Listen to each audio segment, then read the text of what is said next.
a Netflix original film. The Wi-Fi isn't working. In the event of a global communications breakdown, do the following. Stay inside. What just happened here is happening everywhere. Avoid strangers. We've all been deserted. I don't trust them.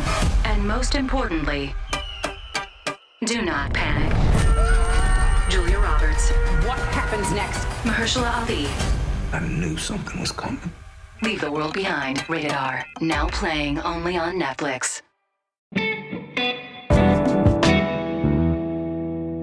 Today on CityCast DC, it is seismic news for downtown DC, a place that's already struggling. The Washington Capitals and Wizards announced this week that they want to move to a huge new entertainment and business district across the river in Alexandria. What do they see in the deal? What did DC do wrong? And what's next for downtown? Tristan Navera from the Washington Business Journal is here to talk it through.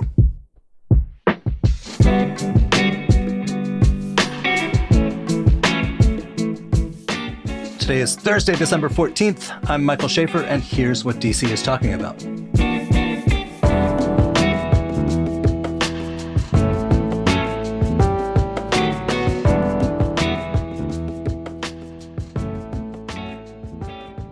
Hey, Tristan.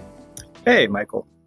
So there was this big press conference yesterday where Ted Leonsis, the owner of the Wizards and the Capitals, and Glenn Youngkin, the governor of Virginia, and a whole bunch of officials from Virginia announced this agreement they've got, non-binding, but it seemed pretty serious, which is going to bring the Wizards and Capitals across the Potomac to Potomac Yard in Alexandria, right next to the airport. Why are they looking to move? What's in it for them? Well, this has been something that we've gotten the sense about for a couple of months now. They have been visibly frustrated with the state of the arena in downtown. There's been some complaints in public and private, but really, this is a new normal in the world of sports. We used to wait 30 or 40 years to replace new arenas and stadiums, and, now it's pretty standard. Cap One is 25 years old. We are in a time where they want significant upgrades there, and they have a willing suitor who is also interested in competing. So I, remember that part of downtown before there was an arena. It was very quiet at night. It was not a place full of life that people from the suburbs and around town came in for. It seemed like such an epochal event when it opened. What did DC do wrong here that they would lose this? Well, to be clear, it's not fully a done deal yet. Mm-hmm. Virginia's House of Delegates still has to approve incentives. They still have quite a few hurdles to jump on the local level. But DC's downtown has already been struggling so much that it's at a disadvantage in the negotiation right now. He has talked a bit about wanting infrastructure upgrades at the arena. It's one of the older ones, at least in the NHL. But downtown has been hurt so much by the past couple of years of people staying home and many of those restaurants and businesses in Chinatown already suffering, that some of the sense of the mojo there has gone, which he has reportedly been frustrated about some of the noise outside of his window. There's been some talk about crime, public safety, the perception one way or another. So you say sort of people had inklings that this was coming for months. And I wonder whether folks in the DC government just thought it was so much posturing in order to squeeze some money out of them. It now feels like it happened so fast, and at least the act from the DC government is that they've been blindsided. Late on Tuesday, like at night, the mayor of DC, Muriel Bowser, had this last-ditch effort where she pitched $500 million for Monumental. Why did this all happen so late in the game? It doesn't sound like an economic development team that was really on top of this pretty crucial issue. Well, there's been a lot of uncertainty in the Bowser administration this year. Of course, they had a deputy mayor process that was harangued.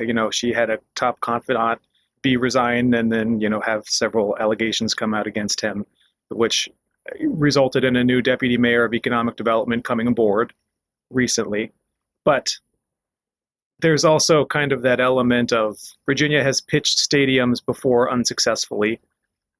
And maybe there was this sense in DC that they were in pole position and that they were going to be able to keep the teams. Well, Virginia is obviously is considering a pretty hefty incentives package, and DC is competing against a larger entity in this case. So, one of the things we've talked about in all these stadium things is that the trend in stadium building is not just build a stadium, but build a whole sort of area with hotels and, entertainment and all this stuff that will throw off more money for the team. And that Leonsis has complained that within at Capital One Arena, there's no similar structure like that. That's going to be like the stadium in Los Angeles or something. That seems to be what they're talking about in Potomac Yard. Yeah, for sure. It's surprising when you see kind of the scope of the development that's been proposed. But if you really look at it, there's been so much development in this area of Potomac Yard. Often with stadium owners, when they have their mindset on something new and shiny, it's hard to pull them away from that. I covered the relocation of the Columbus Crew out of Columbus and into Austin, Texas 5 years ago.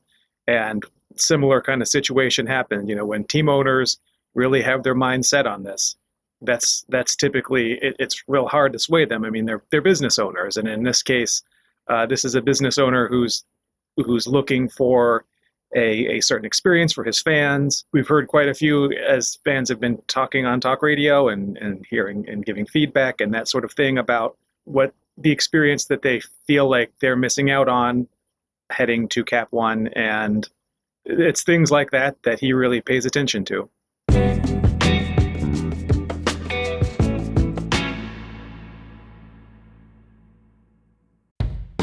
The brand new Arbor at Tacoma is built for your most convenient urban living. Whether you want to enjoy the vibrant Tacoma, DC community or comfortably retreat into a sleek sanctuary all your own. The kitchens have striking dark navy and white cabinets, and throughout the home, there are wood floors and smart home technology. Some homes even have a private outdoor space. With a quick walk to the metro, you can easily head into downtown or stay close and enjoy the retail that's on site. Located at 218 Cedar Street Northwest, the Arbor Tacoma offers brand new 1- and 2-bedroom condos starting in the upper 300,000s. Visit thearbораttacoma.com for more information. That's Tacoma with a K, so TheArborattacoma.com.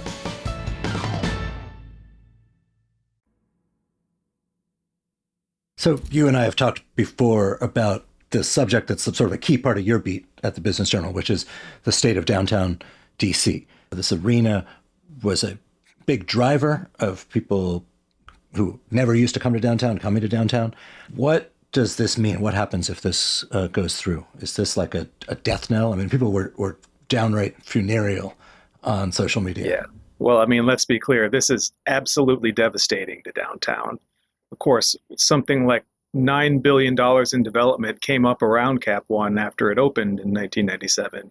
This is a big part of what helped pull DC out of its economic slump in the 90s, was kind of revival in the middle of downtown. It's not immediately clear how serious an impact we'll see overall. It seems like they're committed to keeping the arena as an event space and potentially host the Mystics there. And that could dull some of the impact of losing the 2 professional teams. But how does that get implemented? At least with certain maneuvering, he's going to be able to get out of his lease in 2027. What happens after that? It's going to be a big question. There's still a lot of questions right now, but undoubtedly downtown has suffered quite a bit and really could use a win. Other thing I will say on this, folks have been talking a lot on social media that it's all about crime or it's all about public safety or it's politics.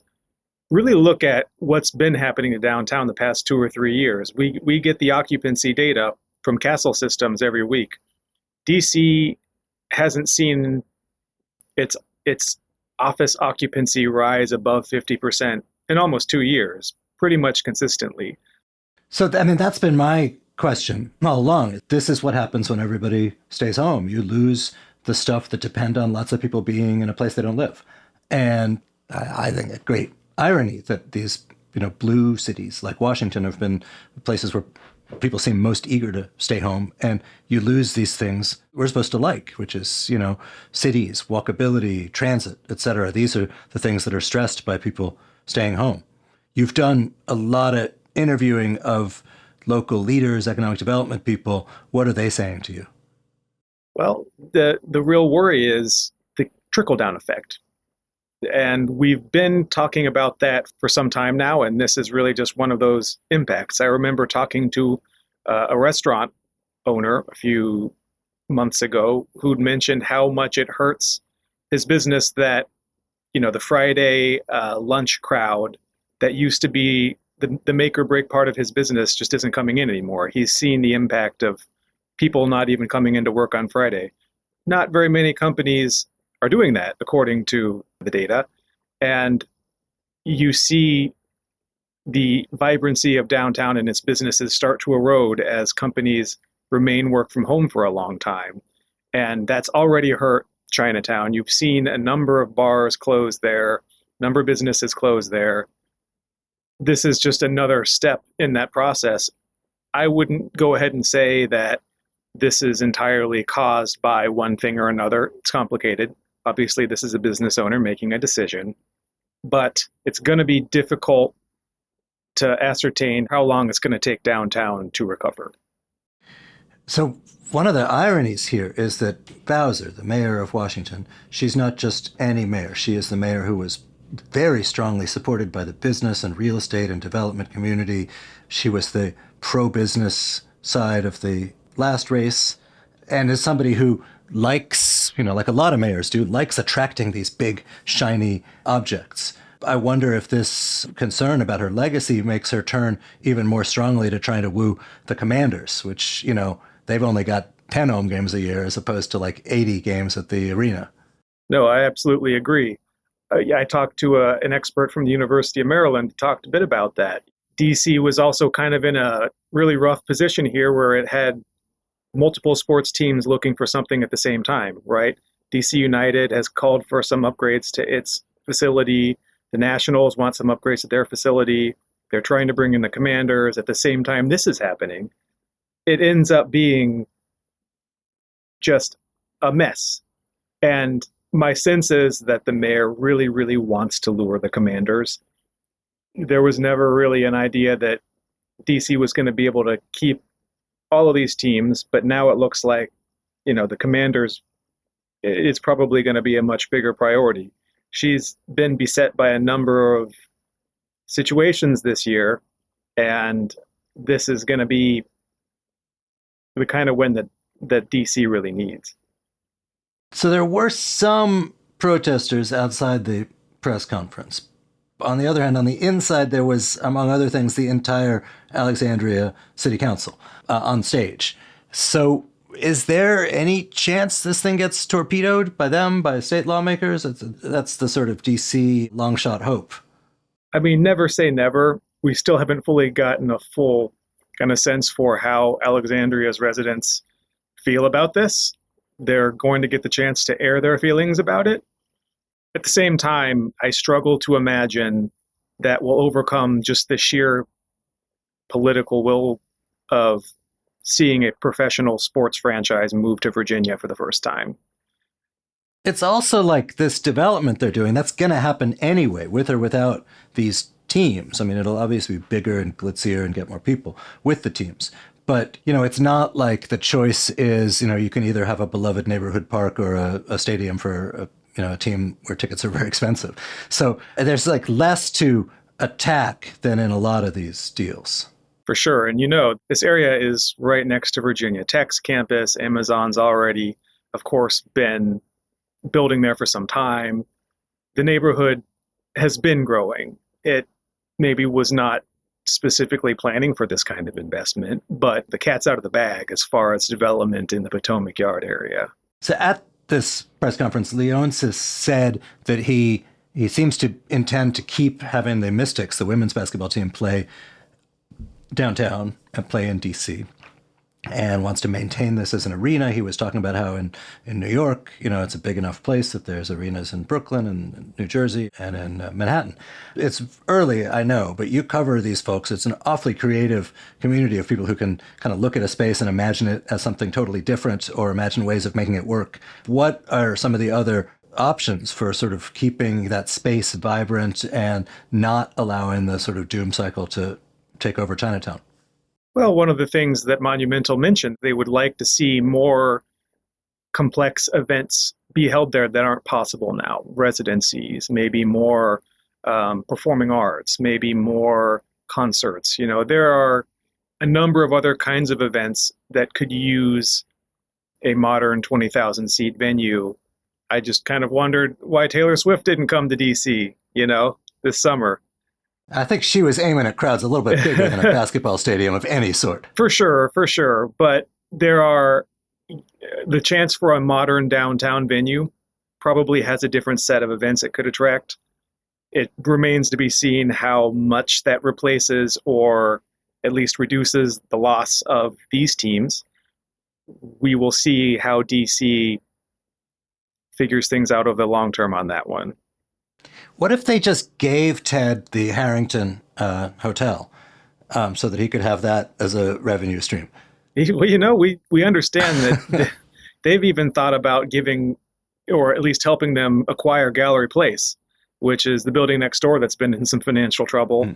And that would kind of strengthen potentially a redevelopment play. I mean, there's all kinds of different sort of options that are probably available that they've discussed. DC at this point has said very little about what kind of conversations have been going on the past couple of months.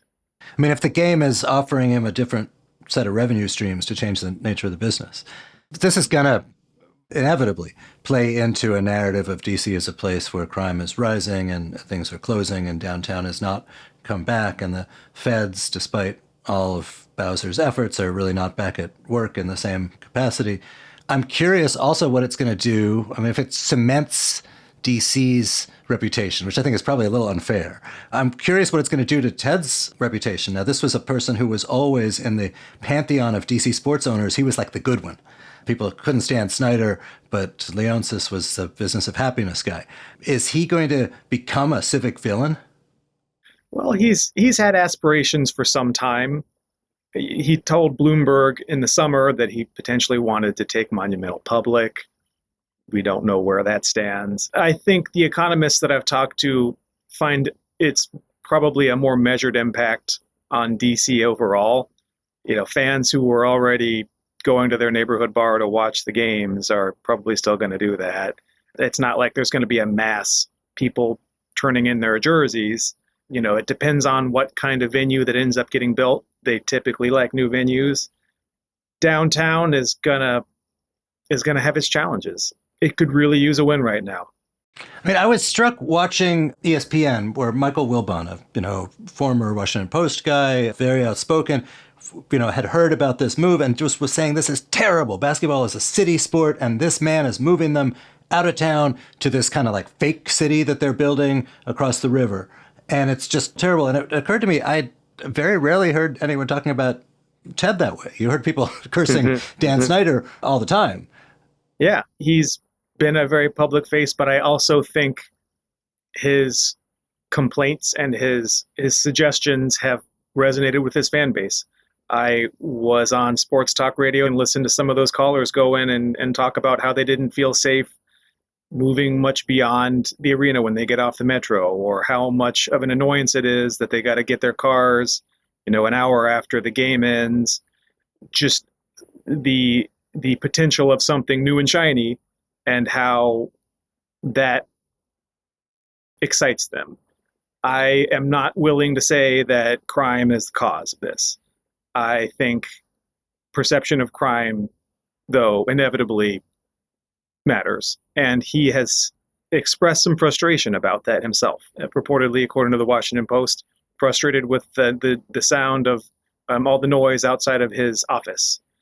There's been challenges in Chinatown.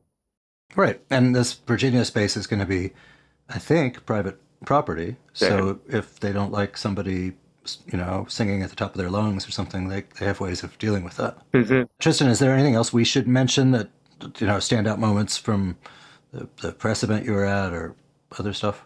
I would just say, Governor Youngkin has really been jonesing for a political victory himself, Virginia, and the way that their elections went this year. You can imagine the aggressiveness of what they threw at Monumental, and I think as more comes out and we get a better sense for what the competing bids were, you just see it's one of those situations similar to HQ2. I think given the magnitude of the incentives that Virginia can offer, it's hard for DC to compete with that. And should it compete with that? That's a question to be asked too. Should DC be giving hundreds of millions of dollars, potentially billions of dollars, at a time when it's got a number of other priorities? Tristan, man, thank you so much for being here. I appreciate it.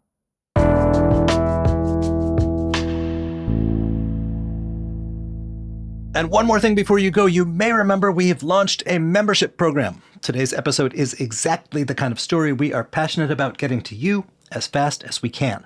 These updates have a huge impact on the city we live in, how it feels, how it operates, how it evolves. And to keep you up to date on that takes work. So please help support us.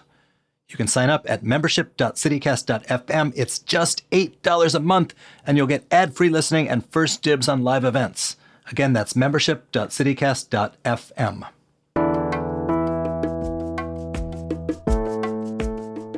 And that's all for today here on CityCast DC. If you enjoyed the show, tell someone who regularly goes to Caps or Wizards games.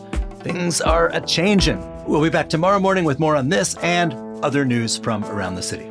Bye.